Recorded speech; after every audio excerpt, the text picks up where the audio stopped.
Voilà, donc après l'implantation des poteaux avec leurs axes, vous voyez qu'il y a plusieurs poteaux et ont les mêmes sections parce que c'est le placement des poteaux standard par défaut de façon hasardeuse cette section.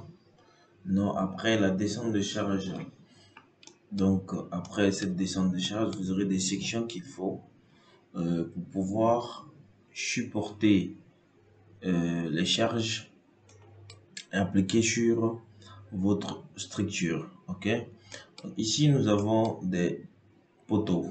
Ok, des poteaux. Maintenant, qu'est-ce qu'il faut placer? Il faut placer les appuis, il faut placer les semelles. Donc pour les semelles, vous venez dans structure, si vous êtes dans Revit, vous venez sur isoler, vous allez prendre des semelles. Déjà ici j'ai des semelles en patin et glacis. Je vais prendre des semelles de façon hasardeuse aussi. C'est-à-dire je vais prendre des semelles de section 120 x 120 et avec une hauteur de 35. Donc je vais placer sur l'ensemble des poteaux. Il suffit de sélectionner, voilà l'avantage de Revit. Vous sélectionnez l'ensemble des semelles que vous voulez placer et quand vous regardez, vous avez vos semelles. Donc je vais augmenter les détails et mettre en image filaire. Qu'est-ce que vous remarquez? Que vous remarquez que toutes les semelles ici épousent en fait les poteaux qui sont ici. Vous voyez que voilà, donc je vais essayer de sélectionner ok tous mes poteaux, pouvoir ajouter un remplissage pour avoir mes poteaux en noir. Ok, donc ça sur l'implantation. Quand on regarde l'image en 3 dimensions, on remarque qu'il y a les semelles en patin et glacis qui sont posées sur ce bâtiment. Maintenant ici nous arrivons au niveau des longrines. Maintenant au niveau des longrines, les longrines c'est, je vous montre ça en 3D. En fait c'est ici, c'est-à-dire après la sortie des fondations, nous arrivons dans une zone où on doit mettre une ceinture tout autour du bâtiment pour gérer en fait ça joue aussi beaucoup plus de rôle dans la solidité et puis ça permet au bâtiment d'être bien ferme. Bon voilà, ici ok, qu'est-ce qu'on remarque? Nous remarquons la présence des semelles au niveau des longueurs, ce qui n'est pas normal. Nous allons faire une plage de vue, arriver à ce niveau, nous allons dire au logiciel de s'arrêter au niveau de -1. Donc du coup, si nous avons 1,50 m, voilà, on n'a plus des semelles à ce niveau. Donc on n'a que les semelles au niveau des fondations. Donc des semelles ici, je vous ai dit qu'on aura le temps de pouvoir faire la descente de charge, ok, et avoir des sections qu'il faut pour pouvoir gérer. Par exemple, pour tout ce qui est étiquette de semelle, voilà, nous avons la nomenclature de façon automatique.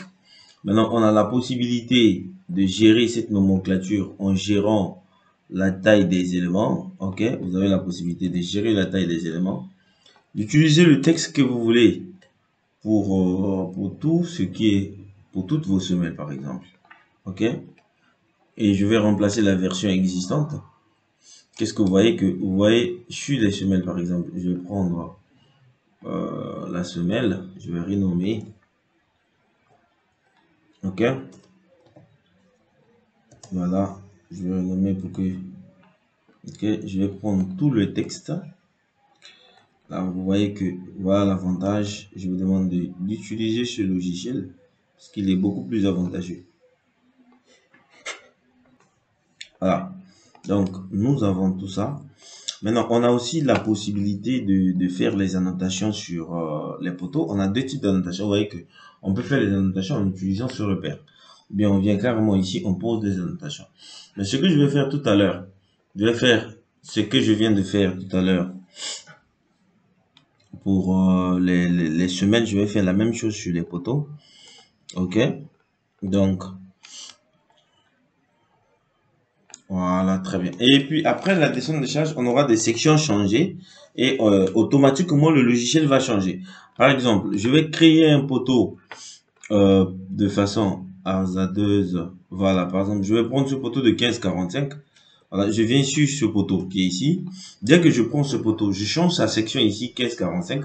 Automatiquement, le nom de ce poteau change. Sans plutôt que je puisse changer la notation. Voilà. Maintenant, ici, voilà, nous avons utilisé, ici sur ce plan, ils ont utilisé un dallage sol d'épaisseur 13 cm avec des treillis soudés en HA8, espacement de 15, ils ont mis le film Poulian. Et la rage supérieure de ce dallage se trouve à 0,60 par rapport au terrain naturel. Vous voyez? Donc, selon DTU, l'épaisseur minimale pour des bâtiments privés, c'est 12 cm. OK?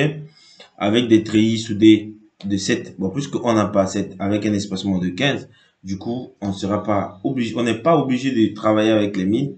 On peut travailler avec 13 cm d'épaisseur, en treillis soudés en HA8, des espacements de 15, avec un film Poulian. Bon, pour le film Poulian, même si on ne vous demande pas le film Poulian sur votre plan de coffrage, je préfère que vous mettez le film Poulian.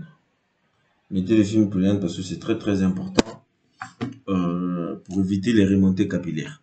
Ok? Voilà, ici, je vois qu'il y a un renfort sous dallage. Donc, il y a un renfort sous dallage parce que ils ont juste évité de placer les long greens ici, ou bien je sais pas comment. Ils ont préféré mettre un renfort sous dallage, en fait, pour recevoir la maçonnerie qui sera posée presque, peut-être sur cette ligne-là. Sur cette ligne, ils ont mis, je vois, un renfort sous dallage qui va leur permettre, ce renfort-là, va permettre de supporter la charge de la maçonnerie qu'on va poser au niveau du dallage. Ok? Voilà.